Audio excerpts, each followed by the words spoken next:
Hai guys, selamat datang di channel yang selalu bahasa alur cerita. Di video kali ini akan membahas cerita manhwa berjudul 21st Century Retrogression. Tanpa berlama-lama langsung masuk alur ceritanya. Cerita dibuka seorang polisi menjadi sandera tahanan yang menggila berbadan besar. Para polisi yang berkumpul mereka semua kaget. Dia pria besar tahanan polisi langsung berteriak, "Tidak bisakah kau mendengarkanku saat aku memintamu membawa obat? Apa kau tidak peduli bahkan jika orang ini mati?" Salah satu kepala polisi berkata, "Pecandu narkoba demonik menjadi lebih kejam dari sebelumnya. Apa ya yang akan kita lakukan dengan sipir dia memiliki sandera?" Salah satu anggota polisi langsung menoleh arah belakang melihat itu. Dia kaget. Tim suppression telah tiba. Terdengar suara perintah dengan berkata keluar. Tahanan itu tak tinggal diam, nampak tak takut dengan senjata yang menodong ke arahnya. Ia berkata, "Brengsek, kau jangan main-main cok. Kalau kau tidak membawa obat akan kuhancurkan bocah polisi ini."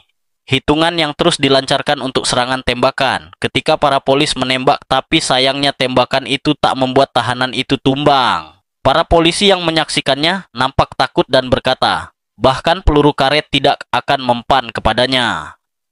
Tiba-tiba ada serangan misterius yang langsung mengenai pria berbadan besar, yaitu adalah praktisi Tao di sel 6. Para orang-orang yang berkumpul di sini bahkan tak percaya. Tembakannya berhasil dan dia langsung dilumpuhkan dengan sigap. Praktisi Tao bukan seorang penyihir. Bahkan para polisi tak percaya dengan jarak sel puluhan meter bagaimana dia berhasil. Salah satu polisi yang antusias sering membaca novel bela diri menjelaskan jika serangan tadi adalah yang terkenal bernama Tanji Shingong, sebuah teknik bela diri menjentikan jari untuk menembakkan batu kecil. Sementara di sini seorang petugas ingin mengantarkan makanan. Ia kaget melihat aura tak biasa dan topinya pun melayang dari pintu besi. Terlihat mata pria yang misterius. Polisi ini yang merasakan ia ketakutan. Berpikir apaan ini angin bertiup di lorong yang semua jendela tertutup. Dengan santuy pria berambut putih menghirup sope tanpa merespon pertanyaan petugas tengil itu. Di malam hari terasa angin yang tak biasa lagi. Terlihat pusaran angin di sel pria tua berambut putih. Tanpa sadar petugas ini kaget melihatnya. Pria tua lusuh menjadi seorang pemuda. Dia berkata, menjadi kembali masa muda yang tercerahkan. Para polisi berkumpul melihat kejadian semalam dari rekaman CCTV. Mereka berkata, apakah ini nyata? Taios yang tak pernah meninggalkan selnya. Lalu apa yang terjadi dengan pemuda itu? Sementara beberapa saat kemudian, pemuda op itu keluar dari sel tahanan menuju ke sebuah bangunan tua. Ketika dia masuk kaget disambut dengan sebuah serangan tongkat baseball. Dengan refleks ia langsung dengan easy menghindar. Mereka yang tak percaya, semua serangan tak berhasil mengenainya langsung berkata, "Hei, apakah engkau manusia?" Setelah perselisihan di sini mereka duduk santuy. Pria ini berkata kepada pemuda op, "Jika kamu memberitahuku sebelumnya kamu akan dibebaskan, aku akan menyuruh anak-anak memberiskan semuanya." Pemuda OP ini dia bernama Hapunggae, biksu Tao yang hidup akhir dinasti Joseon. Setelah perselisihan itu di sini Hapunggae berpikir sambil menulis, pahala hari ini adalah 1 poin karena telah berdoa untuk keberkahan dunia dan 1 poin karena tidak menggunakan kekerasan yang merugikan orang lain. Hapung di sini mengumpulkan poin pahala agar untuk bisa memperpanjang umurnya. Di sini bos geng itu menoleh ke arah Hapunggae. Dia berkata, "Saya mendengar dari bos bahwa Anda adalah murid dari guru besar yang tak terkalahkan." Hapung menjawabnya, "Jadi kenapa?" Pria itu langsung memohon untuk mengajarinya seni bela diri. Dan Hapunggae akhirnya menyetujuinya mengangkatnya sebagai murid. Di pagi yang cerah, akhirnya klinik Taois dibuka. Seseorang masuk dengan menandu temannya yang hampir mati. Dia berkata, "Tolong, bantu dia yang hampir mati." Dengan jarum akupunturnya, Hapunggae langsung menusuk di titik vital korban. Melihat luka yang dalam Hapunggae mengetahui jika itu adalah luka tembak. Temannya yang melihat pengobatan Hapunggae, dia kaget pendarahannya mulai berhenti. Hapung Gae berkata sambil mengangkat peluru. Ya, seperti yang diharapkan ini benar luka tembak. Di sini murid pertama Hapung Gae masuk berkata. Sungguh berantakan melihat di depannya ada pria ketakutan. Dia bertanya, "Apa yang kau lakukan?" Dengan santuy, Hapung menjawab seperti yang kau lihat interogasi. Hapung berkata, "Tolong laporkan orang ini."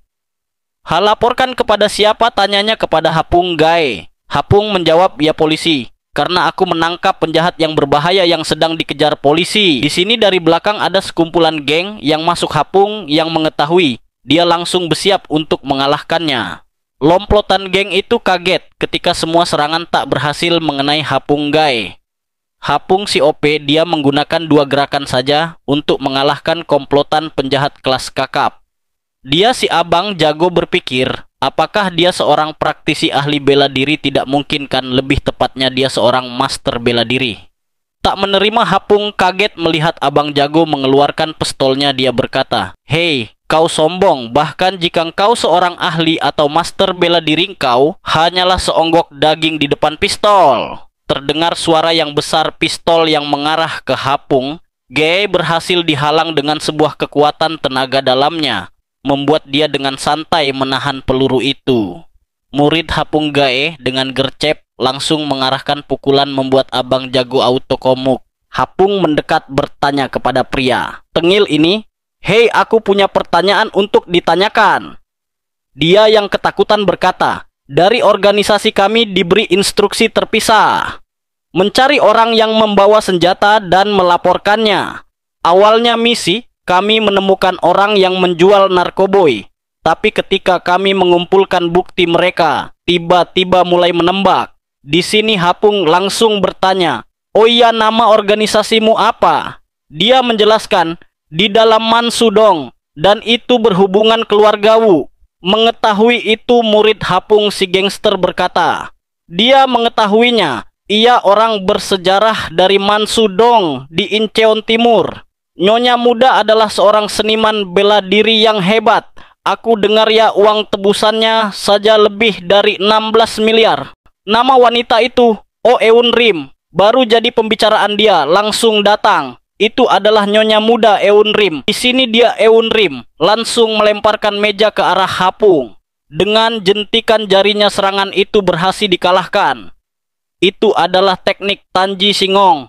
Dalam dunia bayangan di gang belakang, ada rumah hijau dari semua jenis kejahatan di luar pagar hukum. Di dunia primitif, satu-satunya hal yang penting adalah uang dan kekuasaan. Di antara dunia yang begitu primitif, kelompok yang paling dihormati adalah seniman bela diri Eun Rim dengan mata yang sedih memberikan hormat berkata, "Aku telah mendapat sebuah pelajaran." Hapung dia bertanya, "Siapa namamu?" Dia menjawab, "Namaku adalah Oh Eun Rim." Dan Hapung berpura-pura berkata, namanya adalah Lie Yul, yang membuat muridnya terhentak kaget.